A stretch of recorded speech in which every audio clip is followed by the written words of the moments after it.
Já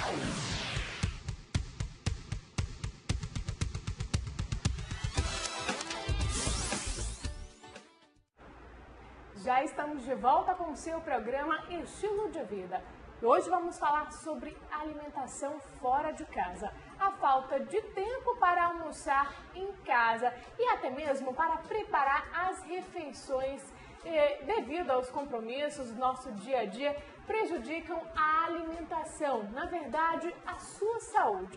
E hoje nós convidamos a nutricionista Rita Machado, ela vai falar um pouquinho mais sobre os perigos de se alimentar fora de casa, até mesmo, Rita, em relação à alimentação do brasileiro e à alimentação do amazonense. Seja bem-vinda, bom dia, Rita. Bom dia, Nádia. Bom, a alimentação do brasileiro é basicamente arroz, feijão, salada e alguma proteína.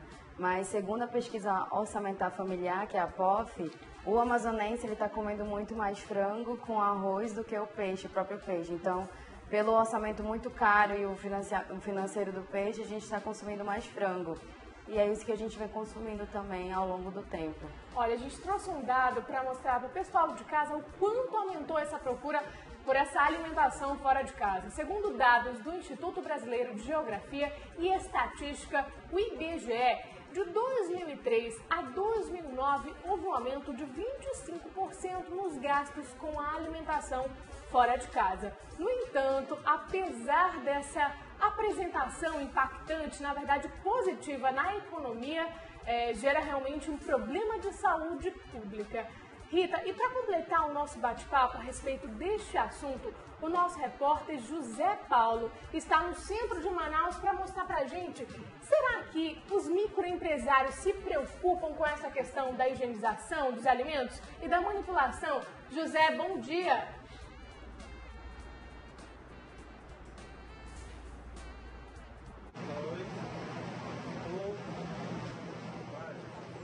Olá, Nádia, bom dia a você também, telespectador do Estilo de Vida. Estamos aqui na Vila Paraíso, na Avenida Getúlio Vargas, uma das principais vias de circulação do centro de Manaus, para saber dos empresários, são donos das bancas de café, como eles têm os cuidados com a alimentação dos clientes. Estamos aqui com a Maria do Perpétuo Socorro, ela já trabalha nesse ramo há mais de 10 anos. Então, Maria, quais são os cuidados que você tem com os alimentos que você serve aos seus clientes? Muito cuidado, principalmente com queijo, coalho e tucumã, que é o que o pessoal procura saber se tem problema, né? Que tem gente que chega aqui, pergunta de mim, seu queijo é novo, seu tucumã é novo e prova.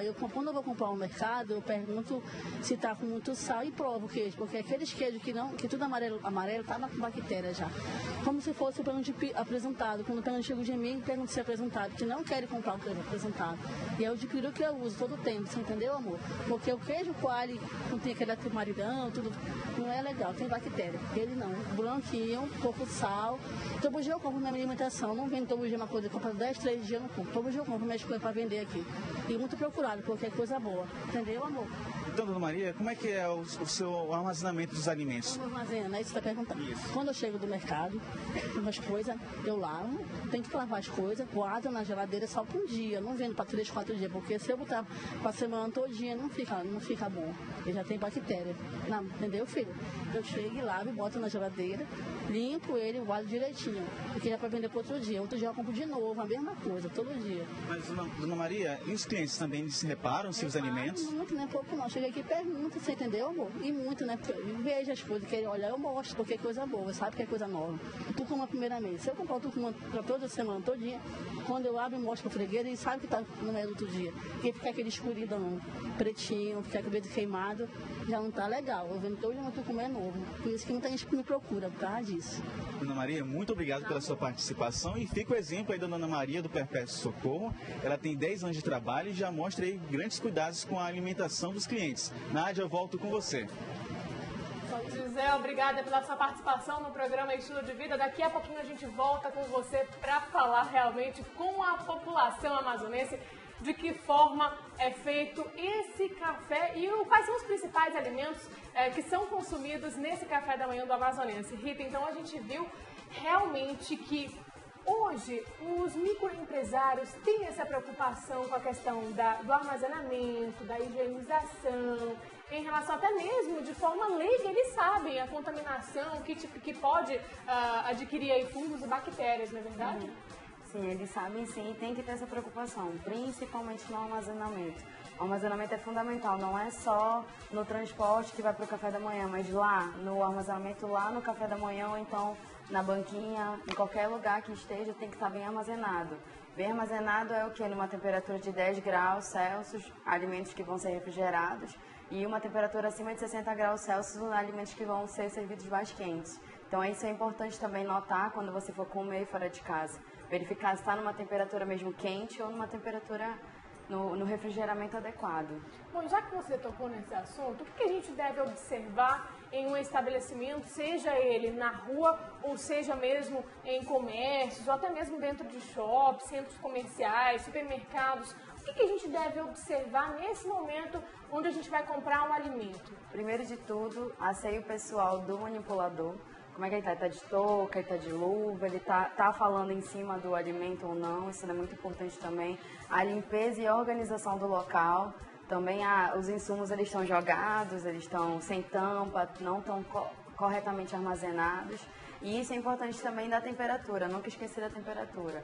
Vai comer numa rampa quente, né, que a gente fala naqueles balcões, tá uma temperatura adequada, você está sentindo o alimento quente e o alimento está gelado, e não em cima do balcão, como a gente vê a salada sempre em cima, sobremesa em cima do balcão quente. Isso daí também é importante notar. Ficar em alerta, também em relação a isso. Agora, a forma prática, rápida e variada dessa alimentação de rua seria a melhor opção e é seguro alimentar-se fora de casa? Bom, não é a melhor opção, né? Isso daí a gente já sabe, principalmente não só pela contaminação, e sim pela saúde praticamente da nossa população. Por exemplo, alguém que tem hipertensão arterial ou está com alguma doença cardiovascular, comer fora de casa quer dizer que você não sabe o que as pessoas utilizam para temperar o alimento, nem os ingredientes, a qualidade de nenhum alimento ali você não sabe. Você só vê o alimento já pronto, mas não sabe a quantidade de sódio, não sabe a quantidade de sal que adicionam, não sabe se colocam bastante óleo, qual a qualidade do óleo. Então a gente não sabe realmente. Há quantos dias está sendo utilizado esse óleo também? Há quantos dias está sendo utilizado esse óleo, a gente não sabe. Então, comer fora de casa é tanto perigo de segurança alimentar quanto de saúde pública também. Agora o que a gente percebe é que houve um crescimento muito rápido dessa questão dos fast foods. Pela praticidade, rapidez, enfim, falta de tempo que hoje em dia é muito grande, com todas essas atividades no dia a dia. E aí, o que uma alimentação escassa de nutrientes pode causar na pessoa? Como o organismo vai refletir isso? Bom, o principal deles são as deficiências nutricionais. Então, quando você se alimenta só de carboidrato, proteína e lipídio, que é basicamente a nossa alimentação, que é arroz, feijão e carne, e você não consome os nutrientes, os micronutrientes, são as vitaminas, as fibras e também os minerais, você tende a ter sim as deficiências nutricionais. Principalmente pelas vitaminas, as hipovitaminoses também, quando seu corpo não consegue absorver e consumir esses nutrientes. Então, começa a prejudicar todo o processo de formação de energia, de outras atividades também do dia a dia. Então, você consegue ficar mais cansado, se sente mais fadigado, por não consumir esses nutrientes, os micronutrientes. Agora, isso pode trazer consequências, como você falou, para a nossa saúde e facilita essa deficiência de nutrientes, facilita o aparecimento de doenças? Que doenças, por exemplo? Sim, tem doenças como o escorbuto, né, muito conhecido antigamente, que é a deficiência da vitamina C, xeroftalmia, que é ocasionado pela hipovitaminose A também, que ocasiona a cegueira noturna, o beriberi, que não é tanto, mas porque a gente tem a fonte de vitamina B nas carnes também, então quem consome carne consome vitamina B, então não é tanto, mas sim, e fora, como eu já falei, fadiga, até mesmo a gente consegue ganhar massa gorda com o acúmulo desses macronutrientes e não com os micronutrientes. Agora, quais são os alimentos que são, digamos assim, os vilões? O que a gente não deve, de jeito nenhum, comer na rua? Inclusive, a nossa participante, que estava junto com o nosso repórter, ela que é microempresária, estava falando sobre a questão do queijo coalho. O que a gente pode falar a respeito desse alimento? Bom, dos alimentos em si, a gente tem que evitar, se você não sabe a procedência, as saladas cruas, principalmente alface, tomate, pepino, pimentão, esses alimentos, todos os alimentos à base de ovos também e maionese. Então, esses alimentos com grande quantidade de água, que você está vendo uma carne, um frango. Então, esses alimentos são os principais, compostos também de laticínios, queijos, iogurte. Todos esses alimentos são os mais perigosos. Teve uma pesquisa também que a principal bactéria que a gente encontra é a salmonela, que é proveniente dos ovos também e produtos à base de ovos. Então, é o principal que a gente encontra nesses tipos de contaminação. Agora, o que a gente costuma muito também é ver as pessoas comendo na rua é a questão de churrasco, de espetinho de churrasco e muito quicão, né? Em relação à salsicha, também oferece perigos para a nossa saúde, né, Rita? Isso, é uma das principais bactérias que são as mais mortais mesmo, é o Clostridium botulinum, que ocasiona o botulismo, e encontrado principalmente na salsicha. Então, a salsicha, para quem não sabe, são várias espécies de carnes feitas numa embutido, né? Embutidos têm uma quantidade de nitrito muito alta, quantidade de sódio também, e se ela não for bem cozida, ou seja, ela tem que estar grande, estufada mesmo, não aquelas pequenas que a gente está acostumado a consumir, ela pode ocasionar um risco e um surto alimentar também.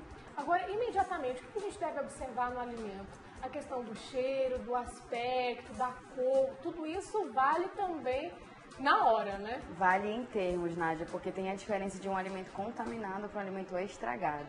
Um alimento estragado é justamente essas características que a gente consegue ver. É o odor, a diferença de coloração, textura. Então, essas características a gente consegue ver, observar num alimento estragado. Agora, o contaminado não. O contaminado ele fica igualzinho ao alimento normal. Então, alguém pode ter espirrado, cuspido em cima e a gente não consegue ver.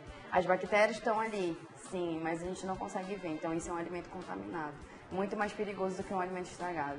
Agora, inclusive, já que você tocou nesse ponto, eu vi uma pesquisa, vários artigos falando a respeito, que o alimento contaminado é pior do que o estragado. Justamente, porque por não enxergar a contaminação. O alimento estragado não, ele mostra para você pela coloração que está diferente, o cheiro, a textura, e o alimento contaminado não. Ele pode estar ali tendo perigo, mas a gente não consegue ver.